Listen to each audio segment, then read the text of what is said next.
Nyai, kenapa sih Nyai? Kalau lihat di tahun ini nih kayaknya nih banyak banget yang bercerai Nyai. Kenapa sih juga Nyai? Ya, kenapa ya kok banyak sekali artis ada banyak juga yang bercerai, yang baik-baik aja, yang kita lihat dari luarnya tuh baik-baik, kok jadi ada perceraian. Setelah itu di masyarakat juga meningkatnya perceraian itu di tahun ini tuh lumayan meningkat. Kenapa? Karena yang saya lihat ini kan antara kayu, mau energi tahun kayu mau masuk ke tahun api. Tahun api itu energi hawa panas kita tuh.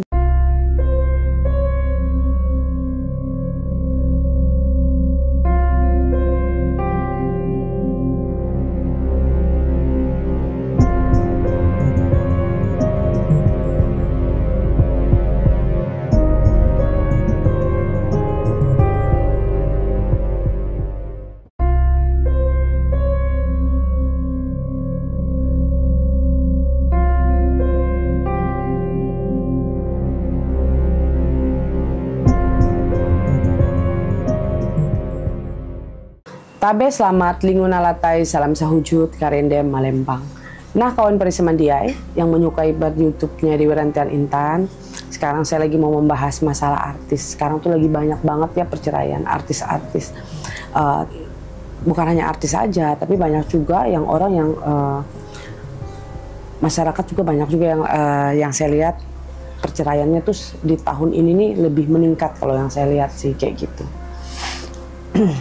Baik, ini kan tahun 2025 kan tahun kayu. Tahun kayu ya, ya. Ini kan kalau di total dari awal tahun sampai sekarang sekitar ada 15 artis ya sudah cerainya ya. Oke. Nah, termasuk juga salah satunya adalah Aldi Fairuz sama Angin Risi. Iya. Nah, itu di mana Nyai? Kalau dilihat dari unsurnya dan tanggal lahirnya. Padahal kan mereka kan kayaknya baik-baik aja Nyai. Seperti apa Nyai? Oke, kalau kita melihat ya dari unsur Aldi Fairuz ini lahir tanggal 14 April 1987, berarti dia berunsur api. Setelah itu Angin Risi ya. Risi ini lahir tanggal 27 Agustus 1997, berarti api juga. Oke, ini api ketemu api. Jawaban saya di dalam mereka menjalani suatu rumah tangga, karena yang saya lihat terlalu banyaknya perbedaan pendapat. Dua-duanya sama-sama ego. Setelah itu dua-duanya tidak mau mengalah. Sebenarnya kalau diperhitungkan api ketemu api itu cocok nggak? Jawaban saya sih tidak begitu cocok. Ciong juga. Kenapa api ketemu api? Berarti kan energi dua-duanya tuh sama-sama keras. Api ini kan orang-orang api ini biasanya tuh keras.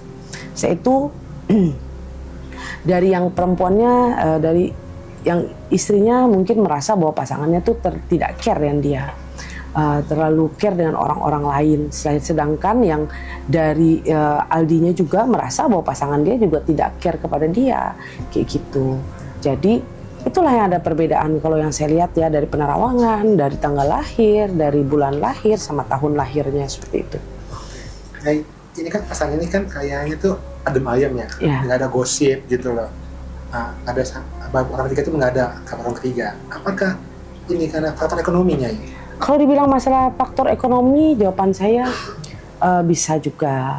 Tapi yang membuat jadi memuncak dalam perpecahan rumah tangga ini, yang saya lihat sih perbedaan pendapat ya.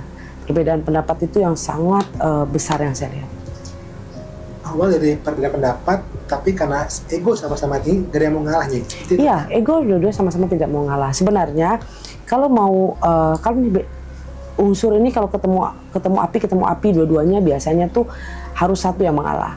Tapi kan namanya kita seorang manusia ya, mungkin kita ada batasnya ya, mungkin merasa kayaknya udah capek deh kalau ngalah-ngalah terus, mungkin kayak gitu. Oke. Nah, kemarin juga kan sempat ini juga ya, kita ramah juga Raisa kan, sama sedang logam ketemu logam juga, sama satu unsur. Sebenarnya gimana sih, apakah apa dilarang atau ciong gitu Nyai kalau nikah satu unsur gitu Nyai? Oke, kalau kita bilang larang kan nggak boleh juga, tapi biasanya kenapa tidak begitu cocok, karena perbedaannya itu egonya tuh sama-sama keras. Biasanya kalau api ketemu api ini sifatnya sama, setelah itu perilakunya sama, keras kepalanya sama. Nah itu biasanya kalau orang api ini harus berpasangan sama tanah atau sama kayu. Biasanya orang api bisa terkontrol, tapi kalau api ketemu api biasanya dua-duanya tuh emosian. Itu yang membuat susah ada kontrolnya. Jadi membuat di dalam rumah tangga mereka pasti akan ada perpecahan karena ego itu tadi. Ini berarti unsur apa aja nih yang nggak boleh, berarti yang kurang bagus gitu loh untuk nikah satu unsur apa aja? Oke, satu unsur itu juga nggak begitu bagus. Tapi ada juga orang yang bertahan karena pasangannya mungkin ada yang mengalah. Setelah itu yang berbeda itu seperti api ketemu air nggak bisa. Setelah itu kayak logam ketemu api juga nggak bisa. Kayak gitulah yang tidak cocok. Setelah itu kayak orang tanah ketemu air juga nggak bisa. Pasti hoki kesabaran orang air akan habis diserap oleh orang tanah, kan kayak gitu. Nah jadi dalam unsur itu yang kayak gitu. Tapi yang cocok tuh kayak api ketemu kayu, api ketemu tanah, logam ketemu air, logam ketemu tanah itu oke, air ketemu kayu oke, air ketemu logam juga oke. Sebenarnya kayak gitu. Nih, kenapa sih Nyai? Kalau lihat nih tahun ini nih kayaknya nih banyak banget yang bercerai nih. Kenapa sih juga Nyai? Ya, kenapa ya kok banyak sekali artis ada banyak juga yang bercerai, yang baik-baik aja, yang kita lihat dari luarnya tuh baik-baik kok jadi ada perceraian. Setelah itu di masyarakat juga meningkatnya perceraian itu di tahun ini tuh lumayan meningkat. Kenapa? Karena yang saya lihat ini kan antara kayu mau energi tahun kayu mau masuk ke tahun api. Tahun api itu energi hawa panas kita tuh besar, emosi kita tuh terlalu besar. Setelah itu ego kita terlalu besar, nafsu kita pun terlalu besar. Setelah itu yang membuat kita jadi banyak perpecahan di tahun akhir tahun ini tuh kenapa? Karena kita udah mau masuk ke tahun api.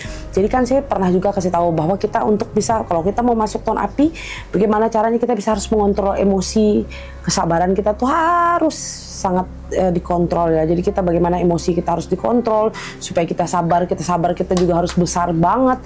Jadi di tahun api ini yang saya lihat akan banyak energi-energi yang kalau dibilang energi negatif.